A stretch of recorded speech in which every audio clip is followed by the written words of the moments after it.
നമസ്കാരം. മലയാളി വാർത്ത ഇൻസൈഡിലേക്ക് സ്വാഗതം. CPM-ൽ ഭൂകമ്പം ഉണ്ടാകുന്നു എന്ന വാർത്തകൾ പുറത്തുവരികയാണ്. വിള്ളലുകൾ പലയിടങ്ങളിലായി പ്രത്യക്ഷപ്പെട്ടു തുടങ്ങി.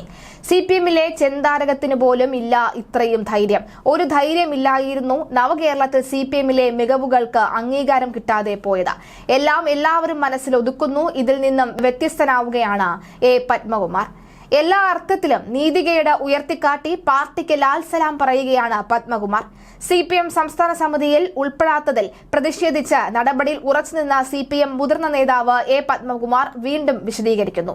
50 വർഷം പരിചയമുള്ള തന്നെ തഴഞ്ഞ് 9 വർഷം മാത്രമായ വീണ ജോർജിനെ പരിഗണിച്ചുവെന്ന് പത്മകുമാർ വ്യക്തമാക്കുകയാണ്. ഫേസ്ബുക്ക് പോസ്റ്റിൽ പറഞ്ഞതിൽ ഉറച്ചു നിൽക്കുകയാണ്. പാർട്ടി നടപടിയെ ഭയക്കുന്നില്ല, CPM വിടുന്നില്ല എന്നും പത്മകുമാർ വ്യക്തമാക്കി. തനിക്ക് കഴിവില്ലാത്തതിനാലാകാം സംസ്ഥാന സമിതിയിലേക്ക് തെരഞ്ഞെടുക്കപ്പെടാതിരുന്നത് എന്ന് പത്മകുമാർ പറയുന്നു. ചെറുപ്പക്കാർ വരുന്നതിൽ തെറ്റൊന്നുമില്ല, പക്ഷേ അവർ സംഘടനാ രംഗത്ത് പ്രവർത്തിക്കാത്തവരാവരുത്. വർഗ ബഹുജന സംഘടനകളിൽ പ്രവർത്തിച്ചവർക്കാണ് സ്ഥാനക്കയറ്റം മുമ്പ് കിട്ടിക്കൊണ്ടിരുന്നത് എന്നും പത്മകുമാർ പറയുന്നു.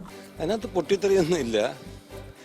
ഞാൻ എൻ്റെ അഭിപ്രായം പാർട്ടി പറയേണ്ടതാണ്, പരസ്യമായിട്ട് പറയേണ്ടി വന്നു. അത് സ്വാഭാവികമായിട്ടൊരു മനുഷ്യൻ എന്നുള്ള നിലയ്ക്ക് നമ്മുടെ ഒരു വിചാരങ്ങളുടെ ഇതുമായിട്ട് ബന്ധപ്പെട്ടുണ്ടായതാണ്. ഞാൻ പാർട്ടിയാണ്. രാഷ്ട്രീയമായിട്ട് വ്യത്യസ്ത അഭിപ്രായങ്ങളില്ല. സംഘടനാപരമായിട്ടും 99% വ്യത്യസ്ത അഭിപ്രായമില്ല. പക്ഷേ പാർട്ടിയുടെ ഉപരി കമ്മിറ്റികളിലേക്കൊക്കെ ആൾക്കാരെ എടുക്കുമ്പോൾ രാഷ്ട്രീയ ബോധം, സംഘടനാ ധാരണ ഇതുണ്ടാവണമെന്നാണ് എൻ്റെ ഒരു വിശ്വാസം. എന്നെ പഴയ നേതാക്കന്മാർ പഠിപ്പിച്ചിട്ടുള്ളത് അങ്ങനെയാണ്. അതിൽ നിന്ന് വ്യത്യസ്തമായി പാർലമെന്ററി രംഗത്തേക്ക് മാത്രമായി വന്ന ഒരാൾ പെട്ടെന്ന് തന്നെ ഇങ്ങനെ സംസ്ഥാന കമ്മിറ്റിയിലേക്ക് ക്ഷണിക്കപ്പെടാൻ തീരുമാനിക്കുമ്പോൾ ഉണ്ടാകുന്നൊരു മാനസികാവസ്ഥയുടെ പ്രശ്നം അത്രയേ ഉള്ളൂ. ഞാൻ എന്തായാലും തെരഞ്ഞെടുക്കപ്പെട്ട സ്ഥാനങ്ങളിൽ നിന്ന് ഒഴിവാകുകയാണ്. സാധാരണ 75 വയസ്സാണ് പാർട്ടി. അപ്പോൾ ഞാൻ 66ാമത്തെ വയസ്സിൽ റിട്ടയർ ചെയ്യുന്നു എന്ന് കരുതിയാൽ മതി. പാർട്ടി അനുവദിക്കുകയാണെങ്കിൽ എൻ്റെ ഇവിടുത്തെ പ്രദേശത്തെ പാർട്ടി ബ്രാഞ്ചിൽ പ്രവർത്തിക്കും. അതെ, അതുകൊണ്ടാണ് ഞാൻ പറഞ്ഞത്. ഇപ്പോൾ ഞാൻ ജില്ലാ കമ്മിറ്റി മെമ്പറാണ്, ജില്ലാ സെക്രട്ടേറിയറ്റ് മെമ്പറായിരുന്നു. ഇപ്പോൾ ജില്ലാ സെക്രട്ടേറിയറ്റ് തിരഞ്ഞെടുത്തിട്ടില്ല. ഇപ്പോൾ നമ്മൾ ഇതൊന്നും പറയാതെ മിണ്ടാതെ ഒക്കെ നിന്ന് കഴിഞ്ഞാൽ ചിലപ്പോൾ ജില്ലാ സെക്രട്ടേറിയറ്റിൽ എനിക്ക് വരാൻ കഴിയും. ഞാനത് ആഗ്രഹിക്കുന്നില്ല. ഞാൻ സാധാരണ ഒരു പാർട്ടി മെമ്പറായി നിൽക്കാൻ ആഗ്രഹിക്കുക.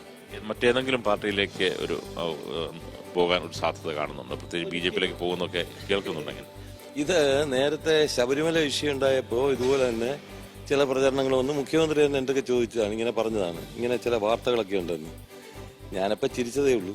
കാരണം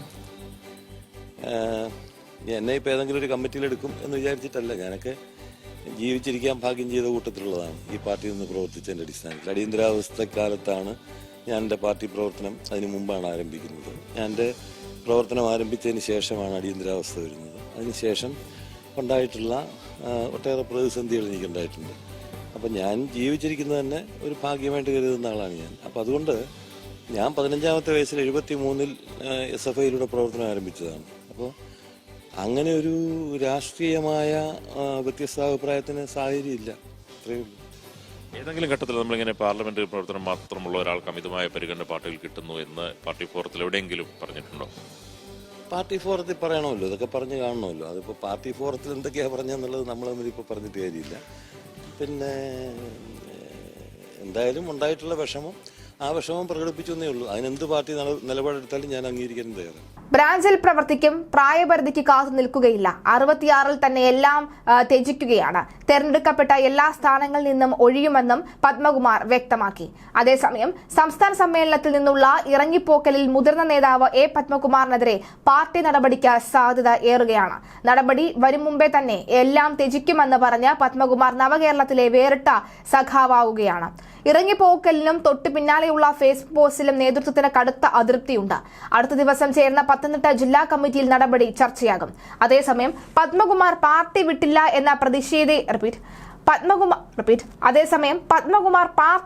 എന്ന പ്രതീക്ഷയിലാണ് നേതാക്കൾ.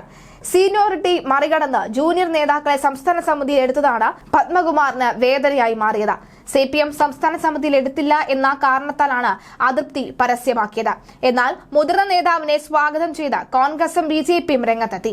പത്മകുമാർ വന്നാൽ സ്വീകരിക്കുമെന്ന BJP പത്തനംതിട്ട ജില്ലാ നേതൃത്വം വ്യക്തമാക്കി. മറ്റു കാര്യങ്ങൾ പാർട്ടി സംഘടനാ തലത്തിൽ തീരുമാനിക്കുമെന്ന് BJP പത്തനംതിട്ട ജില്ലാ വൈസ് പ്രസിഡന്റ് ആയൂർ പ്രദീപ് പറയുന്നു. പത്മകുമാർ പാർട്ടി വിട്ടുവന്നാൽ സ്വീകരിക്കുന്നതിൽ തടസ്സമില്ല എന്ന് കോൺഗ്രസും വ്യക്തമാക്കി. അത്തരത്തിൽ ഒട്ടേറെ ആളുകൾ പാർട്ടിയിലേക്ക് വരുന്നുണ്ടെന്ന് DCC പ്രസിഡന്റ് സതീഷ് കൊച്ചുപറമ്പിൽ പറയുന്നു. അതൃപ്തി പരസ്യമാക്കി പൊതുസമ്മേളനത്തിൽ പങ്കെടുക്കാതെയാണ് പത്മകുമാർ കൊല്ലത്ത് നിന്ന് മടങ്ങിയത്. ഉച്ചഭക്ഷണത്തിന് നിൽക്കാതെയാണ് പത്മകുമാർ പ്രതിഷേധിച്ച് കൊല്ലം വിട്ടത്. ചതിവ്, വഞ്ചന, അവഹേളനം എന്നാണ് പത്മകുമാർ ഫേസ്ബുക്കിൽ കുറിച്ചത്. ചതിവ്, വഞ്ചന, അവഹേളനം. 52 വർഷത്തെ ബാക്കി പത്രം ലാൽ സലാം എന്നായിരുന്നു പത്മകുമാറിന്റെ ഫേസ്ബുക്ക് പോസ്റ്റ്. ഇന്ന് രാവിലെ തന്നെ പത്മകുമാറിന്റെ പ്രതികരണം എടുക്കാനായി മാധ്യമങ്ങൾ അദ്ദേഹത്തെ കാണാൻ ചെന്നപ്പോൾ അദ്ദേഹം ബാഡ്മിന്റൺ കളിക്കുന്ന തിരക്കിലായിരുന്നു എന്നുള്ളതാണ്. ഇദ്ദേഹവുമായി ബന്ധപ്പെട്ടുള്ള നിരവധി കമന്റുകൾ ഇദ്ദേഹത്തിന്റെ ഒരു പ്രതികരണത്തിന് പിന്നാലെ വരുന്നതെന്ന് പറയുന്നത് നവീൻ ബാബുവിന്റെ മരണത്തിൽ പോലും ഒരൊറ്റ അക്ഷരം പോലും മിണ്ടാത്ത ഒരു വ്യക്തിയാണ്. പാർട്ടി എപ്പോഴൊക്കെ പ്രതിസന്ധിയിൽ വരുന്നു അപ്പോഴൊന്നുപോലും പ്രതികരിക്കാത്ത ഒരു വ്യക്തിയാണ്. ഇപ്പോൾ ഈ ഒരു പോസ്റ്റ് ഇട്ടത് ഈ ചാനലുകാർ പൊക്കിപ്പിടിച്ചത് കൊണ്ട് മാത്രം ചാനലിന് മുന്നിൽ വന്നതുകൊണ്ട് 4 ആൾ ഇയാൾ ജീവിച്ചിരിപ്പുണ്ടെന്ന് അറിഞ്ഞു.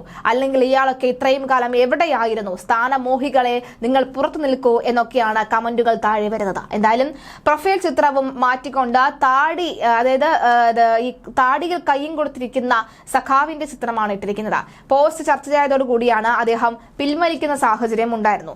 സംസ്ഥാന കമ്മിറ്റിയിലേക്ക് എടുക്കുമ്പോൾ കഴിഞ്ഞ കാലത്തെ സമര സംഘടന പ്രവർത്തനങ്ങളും കണക്കിലെടുക്കണമായിരുന്നു എന്നാണ് പത്മകുമാർ പ്രതികരിക്കുന്നത്. ഫേസ്ബുക്ക് പോസ്റ്റിനെ അനുകൂലിച്ചും എതിർത്തും നിരവധി ആളുകൾ കമന്റുകൾ എഴുതി. കൊല്ലത്തെ CPM സംസ്ഥാന സമ്മേളന വേദി വിട്ട പത്മകുമാർ നിരാശയോടെ കാറിലിരുന്ന ചിത്രവും പോസ്റ്റ് ചെയ്തിരുന്നു. സമ്മേളനത്തിൽ പത്തനംതിട്ട ജില്ലയിൽ പ്രതിനിധികളിൽ ഒരാളായിരുന്നു പത്മകുമാർ. ഇന്നലെ ഉച്ചയ്ക്ക് 12 മണിയോടുകൂടിയാണ് സംസ്ഥാന സമിതി അംഗങ്ങളുടെ പട്ടിക വന്ന ശേഷമാണ് അദ്ദേഹം FBയിൽ പോസ്റ്റ് ഇട്ടത്. ഉച്ചഭക്ഷണം കഴിക്കാതെ സ്വദേശമായ ആറന്മുളയിലേക്ക് മടങ്ങുകയായിരുന്നു. അതുവരെ സമ്മേളനവുമായി ബന്ധപ്പെട്ട ചിത്രങ്ങളും പോസ്റ്റുകളുമായിരുന്നു FB പേജിൽ ഉണ്ടായിരുന്നത്. സംസ്ഥാന സമിതിയിൽ ഇടം കിട്ടാതിരുന്നതും പത്തനംതിട്ട ജില്ലയിൽ നിന്ന് മന്ത്രി വീണ ജോർജിനെ ക്ഷണിതാവായി ഉൾപ്പെടുത്തിയതുമാണ് പത്മകുമാറിനെ പ്രകോപിപ്പിച്ചത്. പാർലമെന്ററി സ്ഥാനത്ത് എത്തിയതുകൊണ്ട് മാത്രം പാർട്ടിയിൽ സ്ഥാനക്കയറ്റം നൽകുന്നത് ശരിയല്ല എന്നും അദ്ദേഹം പറഞ്ഞു. 1983 പത്തനംതിട്ടയിൽ ആദ്യ ജില്ലാ കമ്മിറ്റി രൂപീകരിച്ചതു മുതൽ പത്മകുമാർ അംഗമായിരുന്നു. 36 വർഷമായി ജില്ലാ സെക്രട്ടേറിയറ്റ് അംഗവുമാണ്. കോന്നിയിൽ നിന്ന് നിയമസഭയിലേക്ക് തെരഞ്ഞെടുക്കപ്പെട്ടിട്ടുണ്ട്. തിരുവിതാംകൂർ ദേവസ്വം ബോർഡ് മുൻ പ്രസിഡന്റാണ്. പിണറായി പക്ഷത്തിന്റെ ശക്തനായ വക്താവായിട്ടാണ് പത്മകുമാർ നിലനിൽക്കുന്നത്. ഇത്തവണ ജില്ലാ സെക്രട്ടറി സ്ഥാനത്തേക്ക് പരിഗണിക്കപ്പെട്ടവരിൽ ഒരാളായിരുന്നു.